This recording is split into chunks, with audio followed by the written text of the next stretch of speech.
So today I'm talking about visa. Not your normal visa, but student visa.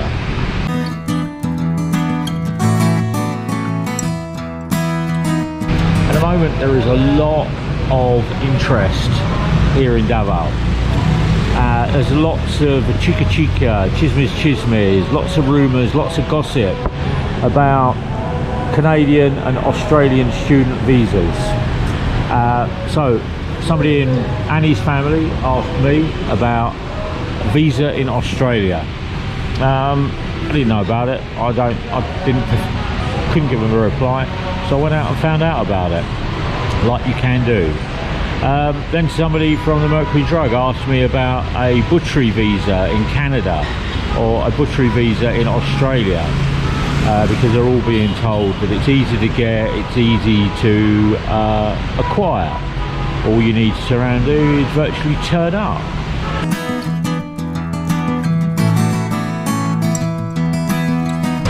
There are agencies in the Philippines that you can go to and you can sign up with, but they will charge you. The normal rate for filling out a student visa is 620 Australian dollars. I'll let you work out the currency you want to pay for that. And if you're coming from the Philippines and you don't have a lot of money, $620 is a lot of money for a student visa. Now, the second thing you need to turn around and do is you need to complete this online assessment and to see whether you are viable.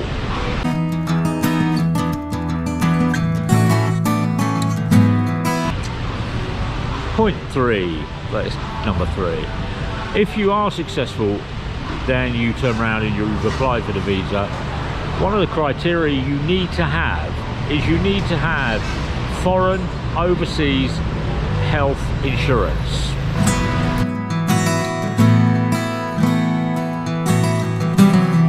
And I don't know what the price of that is. You only get the price when you fill out the paperwork, you make the application, and then you are given the health insurance for a year. You don't get free health when you're applying for the student visa. Point 4 is you need a minimum, and you do need a minimum, of $24,000 in your bank account. Now, if there's 2 of you going, husband and wife, you'll need 48 or 49,000 Australian dollars in a bank account to look after yourself. So you will then also need, which is the last point I'm going to make on this introduction, your fare to fly into Australia. Okay, that's the money part. Now let's talk about the application. The application for a student visa is fairly straightforward. It wants name, it wants address, it wants personal details and banking details, it wants financial details, it wants health details, it wants academic details and qualifications. Yeah, it wants to know whether it's a sponsorship, whether it's a fellowship, or whether somebody is paying for you as a guardian or a patron. They're the 3 areas, and this is similar to Canada.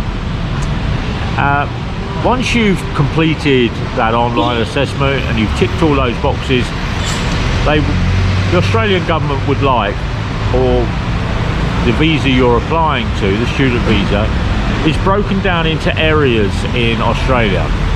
So you can apply for a student visa in Brisbane, student visa in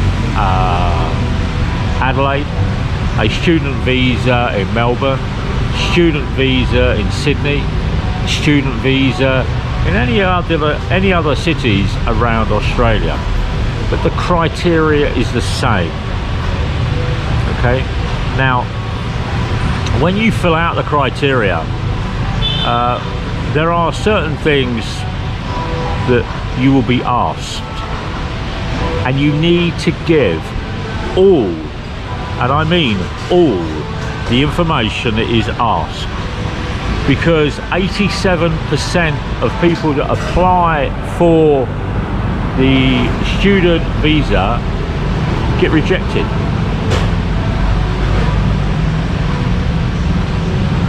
And they get rejected because they're not putting all the information or giving all the information to the immigration authorities in Australia. So things like, it might sound wrong, passport. Your passport isn't valid long enough for you to do 2 years or 3 years as a student. It runs out in 18 months. You need to have a 10-year passport. It needs to be valid 6 months after your course is completed. Sounds simple, but people fail on that. 2, they don't have funds in a bank account, i.e. the 24 to 25,000 Australian dollars are not in a bank. Sounds simple, but the rules are there and the rules need to be adhered to. Point 3, you can't afford medical insurance. Without medical insurance and you get ill in Australia, they will not help you. It's like in the Philippines, they don't help you. You need insurance. Point 4, when you complete your education resume or curriculum vitae, if you've got any gaps, those gaps need to be completed, whether it's going to work, whether you're looking after somebody because they're ill, whether you didn't have enough money to turn around and complete your studies, that needs to be completed. You can't go, I've done 7 years at school, and then there's a 2-year or 3-year gap. People go, well, what were they doing? The assumption is you've gone to prison. The assumption is you've been convicted of something if you don't fill it out.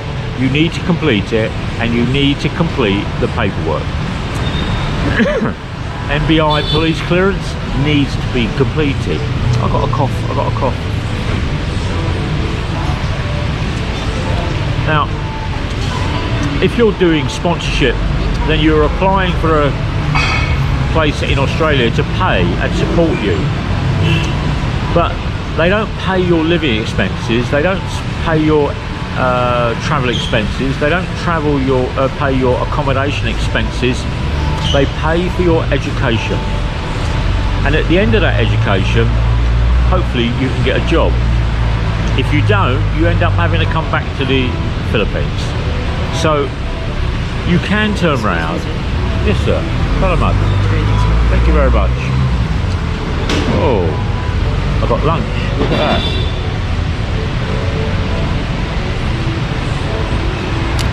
So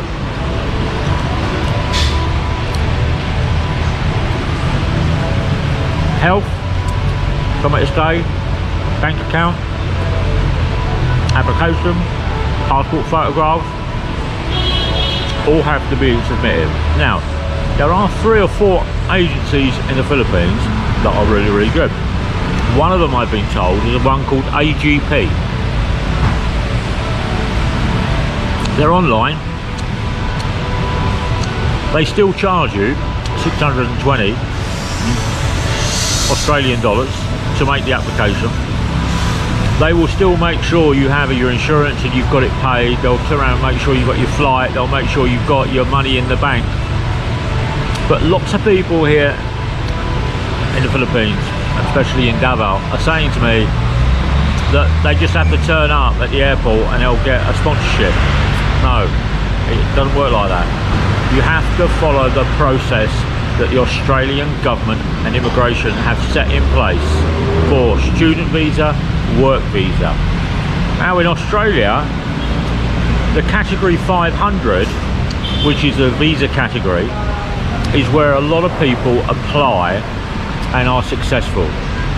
There are other categories like 487, and these are all Australian numbers that are linked into visa application and residency and work visa. So the 500 is the application that most people, the route that most people take. Now, if you get rejected for your student visa, you can challenge the Australian government and the immigration department over your application. But before they'll process your application, you need to pay 1,800 Australian dollars to start the process. So it ain't free. It ain't free to turn around and challenge if you don't agree with the information or the result of your application to Australia. But remember, it's not your country, it's their country. You're going to go there to get an education and learn and have a better standard of living. But student visa is hard to get. Yeah? And contrary to what I'm hearing, and in the last 2 weeks I've had around about 15 to 20 people ask me about applying for visas. Now, you can apply for visa for law, medical, carer, education, yeah, accountancy. You can apply for all of those. There is a wealth of study groups that you can apply for and courses you can apply for. But remember, if you're going to Australia, you need to have 25,000 in your bank each year. Now, you can work while you're on a student visa, and the maximum working time is 48 hours per 2 weeks. So 24 hours a week, and whatever they turn around and charge you, or whatever you can earn, you can put into your bank. But you're there to study. You're there to learn. Now, there is no age limit, which I found quite interesting, because when you look at the online and you look at the paperwork, it turns around and says that there is no upper age limit. The bottom age limit is if you're under 6. Anybody under the age of 6 can't apply. Well, that's good, because then you haven't got anything to do with people trafficking, have you? So now, as I said, Canada has similar rules, and the finances are different because it's in Canadian dollars, not Australian dollars. But be mindful, you can go online and you can ask the questions. Once you start the process, the agencies will turn around and start filling out the paperwork for you, and then they will charge you. I have a guy here that started that process and turned around and said, well, I can fill out the paperwork. You can, but if you want to go into Australia, you have to make sure you have all your documentation, and I mean all of it. What I'm reading of the rejections and the people that fail to get their visas is the paperwork they've completed is incomplete. So you might think they don't need that, but tell you what, they will need it. They will need your valid passport, they will need your bank account details, they will need your educational details, they'll need to know your business details, they'll need to know your health details, they'll need to know that you can afford health insurance, they'll need to know that you can afford a flight to go to Australia, they'll need to know that you have somewhere to live in Australia, not just turn up at the airport and then somebody turns around and says, where are you living? Well, I don't know, I'm waiting for somebody to come and pick me up. Who's going to pick you up? I don't know. You have to have all that stuff sorted out before you even leave the Philippines. It ain't easy. It ain't easy. But you can get sponsorship, you can get fellowship, and you can get patronage or Patreon support, where somebody will sponsor you. But that person also needs to complete the paperwork to say that he has money or she has money. They can turn around and have family that are willing to look after you and take on the burden of your medical, your living costs, your food costs, and you're not going to be a drain on the Australian government. So, to the guys that keep asking me the questions, watch this vlog, because this is what I found out this week and over this weekend about Australian immigration, Australian student visa. Work visa is a whole different ball game, but you can apply for a work visa once you've done your course and you've qualified, because then you have a Australian qualification and an Australian standard of education that the Australian workforce and companies will recognise and take you on board. Anyway, I'm going to finish my mozzarella sandwich.